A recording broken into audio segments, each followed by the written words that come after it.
Hola inversionistas. Como habrán notado últimamente, los CETES, bonos, UDIBonos, pagarés, plazos fijos y otros instrumentos de renta fija están incrementando los rendimientos que nos dan.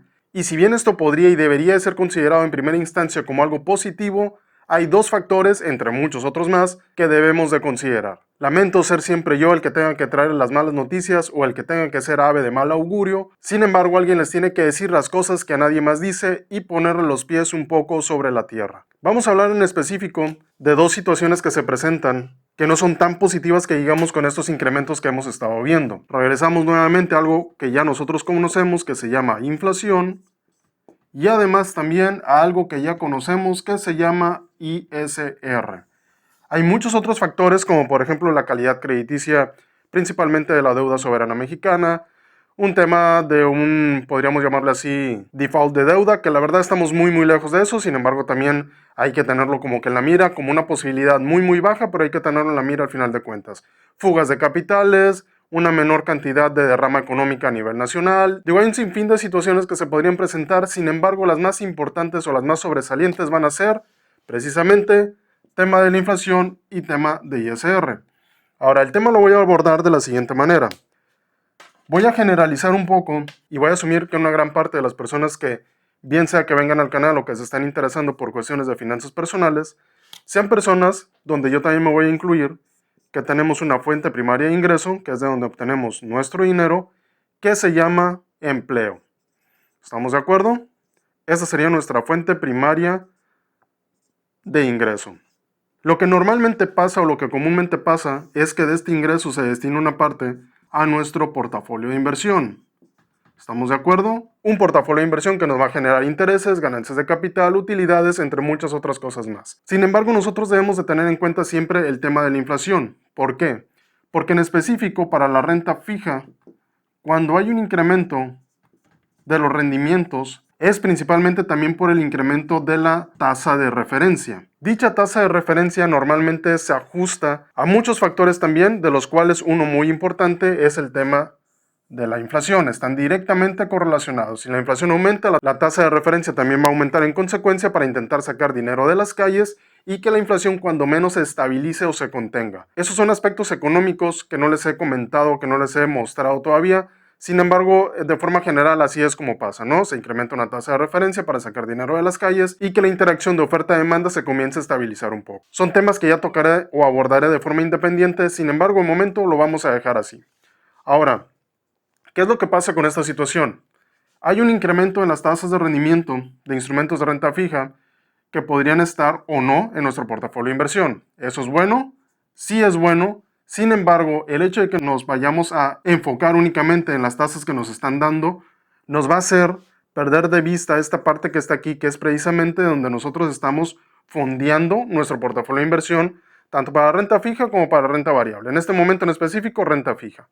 Ahora, ¿qué es lo que nosotros debemos de hacer? Obviamente, buscar la forma de incrementar nuestra fuente primaria de ingreso. En algunos empleos se hace normalmente una retribución o un ajuste a fecha vencida de forma retroactiva con respecto a la inflación, es decir, un ajuste salarial con respecto a la inflación. Se da normalmente como una prestación adicional, las empresas no están obligadas a darlo, sin embargo muchas de ellas sí lo dan como una prestación. Ahora, ¿qué es lo que pasa si nuestra fuente primaria de ingreso no se incrementa o no se ajusta cuando menos a una tasa inflacionaria, quedando por debajo de esta o incluso sin cambio alguno?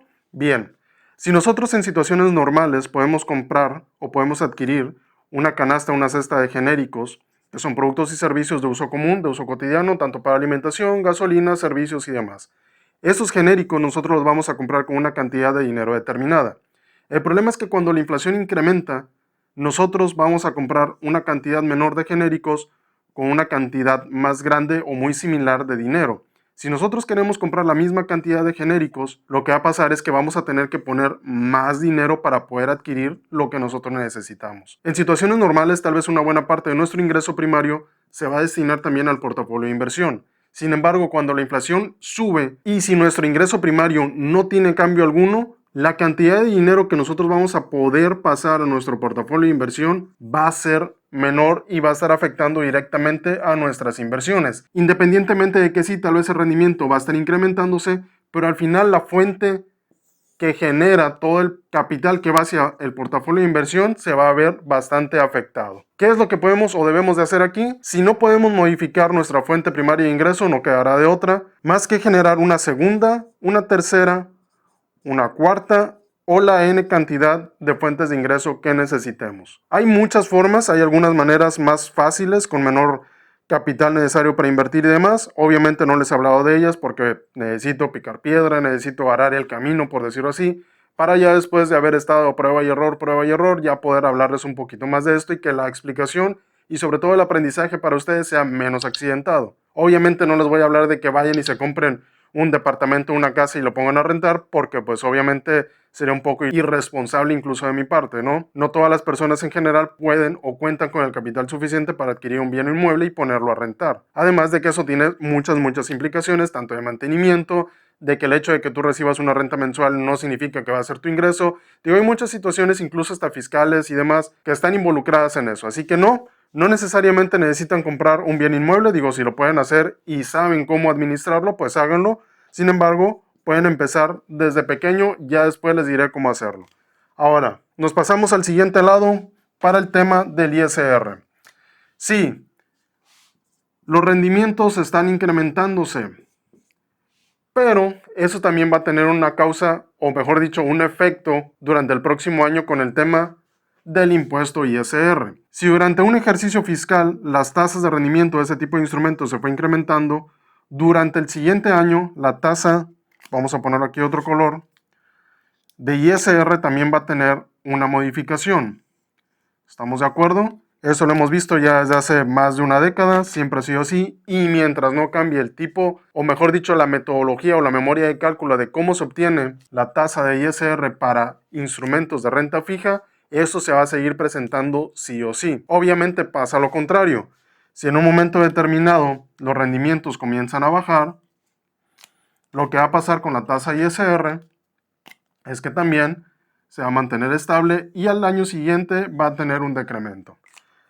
Yo no he hecho el cálculo todavía, tengo que analizarlo, tengo que ver comportamientos anteriores. La memoria de cálculo ya está totalmente distorsionada con respecto al año anterior, así que habría que ver más o menos cómo es que se va a estar comportando. Sin embargo, por lo que estoy viendo de los incrementos de las tasas, de cómo se vino manejando, mejor dicho, el año pasado, la memoria de cálculo para obtener este 0.08% que vamos a estar pagando durante todo el 2022, yo considero que muy seguramente la tasa ISR para el próximo año va a quedar en un 0.54 a un 0.64%. Mientras nosotros hayamos invertido o estemos invirtiendo, considerando que esto sea 2022, de la segunda mitad del año hacia adelante, siempre y cuando obviamente los rendimientos se mantengan a como han estado ahorita, incrementándose yo esperaría que no, porque tampoco no es nada bueno que sigan incrementando las tasas de referencia y también la renta fija, porque eso podría hacer que en un momento determinado, como les decía en un principio, la deuda soberana mexicana caiga a niveles especulativos, lo que se conoce comúnmente como deuda chatarra, y eso no nos conviene a ninguno de nosotros, porque eso también va a generar fugas de capital, pero eso es un tema totalmente aparte. Pero mientras se siguen manteniendo los mismos rendimientos, sobre todo en inversiones de la segunda mitad del año hacia adelante, cosa que ya analizaremos más o menos como por ahí de junio, julio, no debería de haber mayor inconveniente. Pero aquellas personas que invirtieron durante la primera parte del año, en específico durante los meses de enero, febrero y tal vez en marzo, tendría que revisar, cuando los rendimientos eran más bajos, obviamente van a tener afectaciones. Incluso más aquellas personas que invirtieron durante 2020, durante 2021, donde las tasas eran relativamente bajas y ya considerando la inflación y aparte un incremento en la tasa ISR, ya les va a dar en toda con los rendimientos esperados que hubieran calculado. Digo, estos son temas en específico que ya hablé también en 2 videos. Uno se los voy a estar dejando aquí, de cómo se comporta el ISR contra la renta fija, y otro que también les voy a estar dejando aquí, de cómo afecta la inflación a la renta fija y cómo deben de considerar ambos conceptos dentro de sus inversiones. Es importante que no pierdan de vista, principalmente, que el incremento en una tasa de referencia durante un ejercicio fiscal va a tener una repercusión durante el siguiente ejercicio fiscal, pero ya en un incremento de la tasa de ISR. Repito, siempre y cuando la memoria de cálculo se siga manteniendo más o menos como se ha mantenido hasta la fecha. Y también otra cosa que no deben de pasar por alto es el tema de su ingreso primario. Si su ingreso primario no está cambiando, pero la inflación sí está incrementándose, Es bueno, sí, que tengan mayor rendimiento por aquello de la tasa de referencia, pero no por ello deben de perder de vista el ingreso primario y la forma de incrementarlo o de generar otros ingresos adicionales. Porque sí, podrían tomar dinero de su portafolio de inversión para compensar algunas situaciones de su ingreso primario. Sin embargo, lo ideal es que todo lo que salga del portafolio de inversión se siga reinvirtiendo en el mismo portafolio de inversión. Ya saben, por aquello del interés compuesto. Así que, ahora ya lo saben, sí es bueno que las tasas estén incrementándose, sin embargo no hay que perder de vista las repercusiones que esto va a tener, tanto en ingresos primarios como en el tema del ISR del próximo año. Y esos son conceptos y consideraciones que deberán de estar tomando en cuenta siempre, en todo momento. Haya incremento de la tasa de referencia, no haya incremento, se mantenga estable, las tasas de la renta fija se mantengan estables, incrementen, decrementen, caiga la bolsa o pase lo que pase, tanto inflación como impuestos en las inversiones y prácticamente en todo lo que tiene que ver con dinero, no se puede pasar por alto, ni nos podemos hacer de la vista gorda porque tarde que temprano nos van a afectar. Es bueno que los CETES, los pagarés, los plazos fijos estén dando más dinero, sí, es bueno, sin embargo no pierdan de vista el tema de los impuestos y tampoco el tema del ingreso primario. Ya saben, cualquier duda que tengan la pueden dejar aquí abajo en los comentarios y no se vayan sin antes dar like, compartir, suscribirse y activar la campanita para que no se pierdan ninguno de los videos que subo al canal. Eso es todo por ahora. Gracias por ver. Hasta luego.